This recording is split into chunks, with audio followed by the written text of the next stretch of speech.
Hello everyone, this is my 2018 brand new, it's only a couple of days old, Harley Davidson 48 115th anniversary edition in denim blue.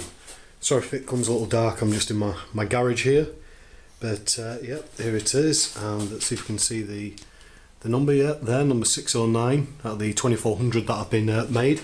So I've decided to do a little review on why I chose this particular bike and of course the brand that goes with it. So I'm just going to set the camera down there.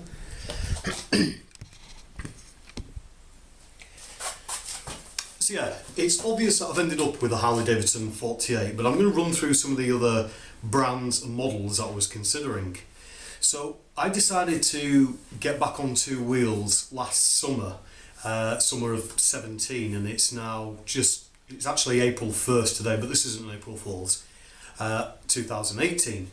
Now, when I decided to get back on, a couple of the obvious bikes that were sticking out to me were good street bikes. I'm not one for the fast Japanese R1s and Hayabusas of this world. It's not really me.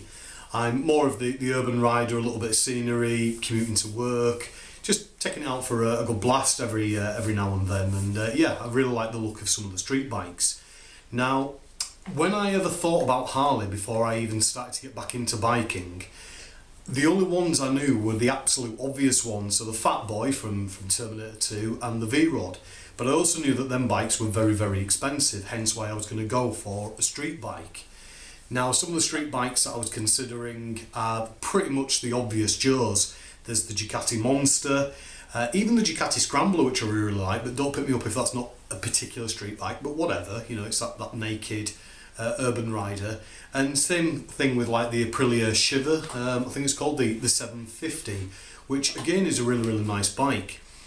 So I picked up a bike magazine and just started flicking through and I fell victim to Harley Davidson's marketing because it brought out, well, it had been out for a couple of years, but they'd done a profile on the Street 750, which I didn't even know existed. And yeah, I was instantly smitten with it. I thought it was a really, really good looking bike. I love the fact that it was Harley Davidson, so it's a bit different to the usual street bike mafia. I really took to it, so I started to dig a little deeper on it.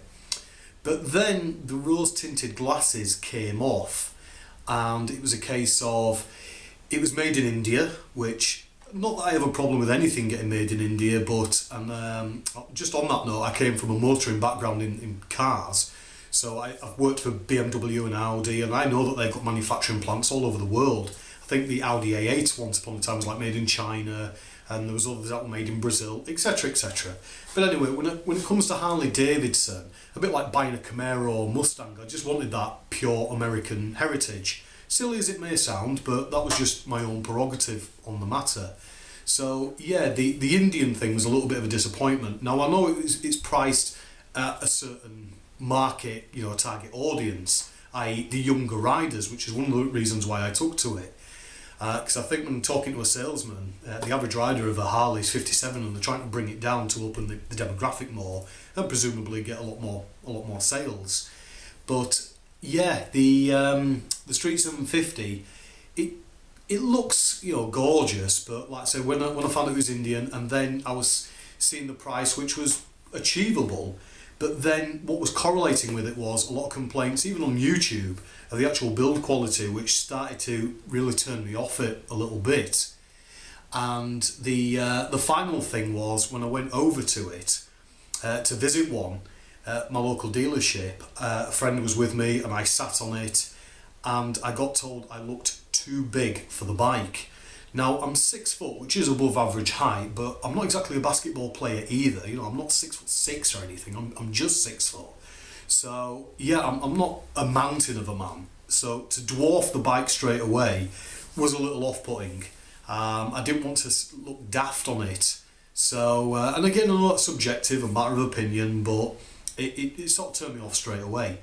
So the next one that I looked at, because when you're in a Harley dealership, let's face it, you start swanning around and looking at all the bikes, because they are really, really beautiful machines. And the next one that I came across was the Iron 883. Now again, I think that is a really, really good looking bike. I know beauty's in the eye of the beholder, but I really really fancied it. But again, perhaps that little bit too small, and the engine's not quite as got as much power, especially when you compare it to, and I'll move on to this, its competitors like what Triumph and even Indian has to offer.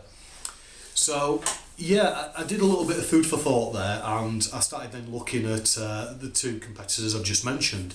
The first one, of an obvious competitor to Harley, because I was getting Harley fever at this point, I must admit, is Triumph. Now Triumph makes some beautiful bikes, like the Bonneville T120, if you're wanting that street look, or the Speedmaster if you're wanting the cruiser look. The problem with Triumph is, and I know that quite a lot of them, like for like against the Harleys, outperform them in terms of performance and reliability.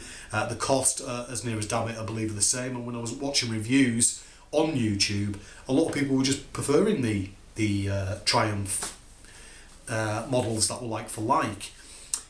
Here's the issue, and I can only compare it to, imagine if you won a competition and you got to choose between a Harley. I'll use a better example. If you got to choose between a Ferrari and an Aston Martin, there's no right or wrong here. You'll just choose the one that you particularly fancy and discard the other one.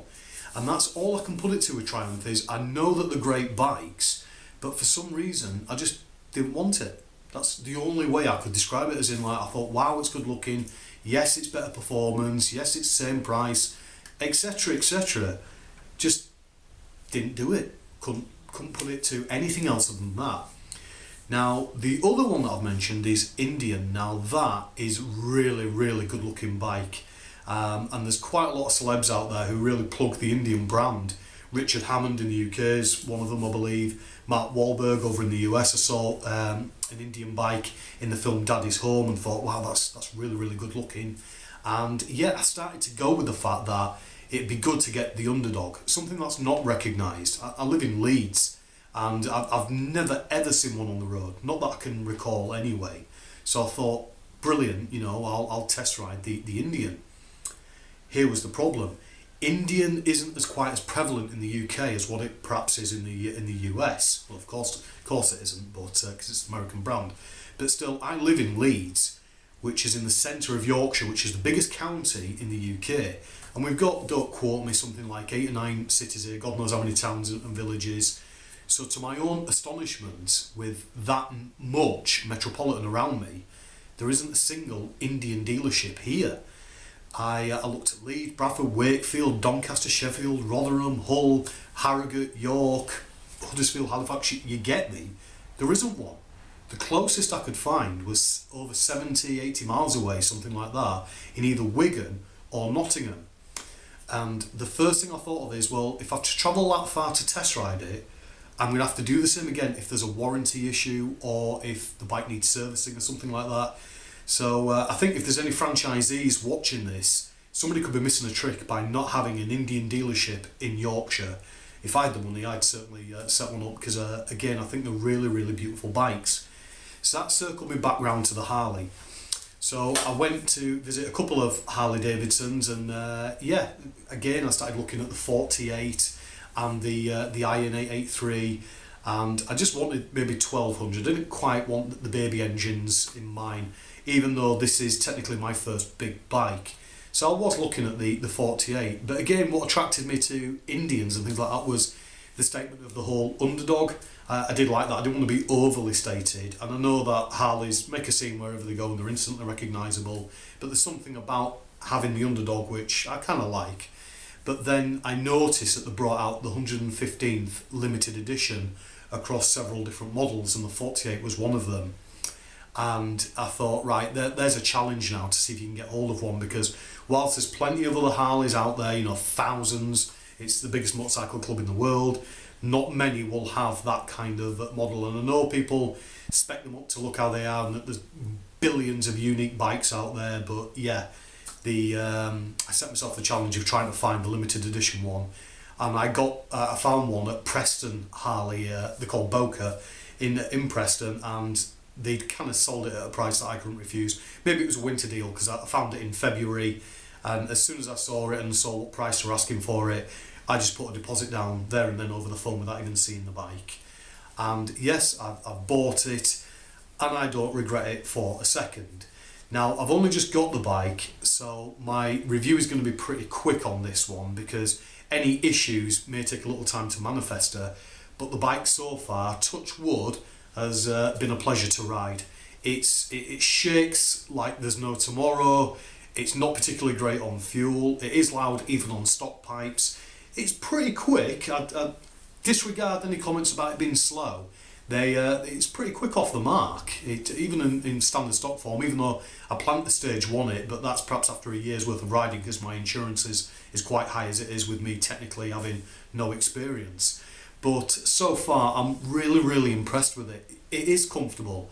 I do like it. It seems to suit my size, and it's for all its impracticalities, it's what makes the bike what it is. It is very charming and puts a grin on my face as soon as I started up and started to ride it. So I'm going to do another review after say 500 miles to see if there's any problems or niggles that have started to occur, and I'll be doing an honest review on that. But so far the bike really does get a thumbs up for me. Thanks for watching this video. Be sure to have a look at my other videos to tell me what you think.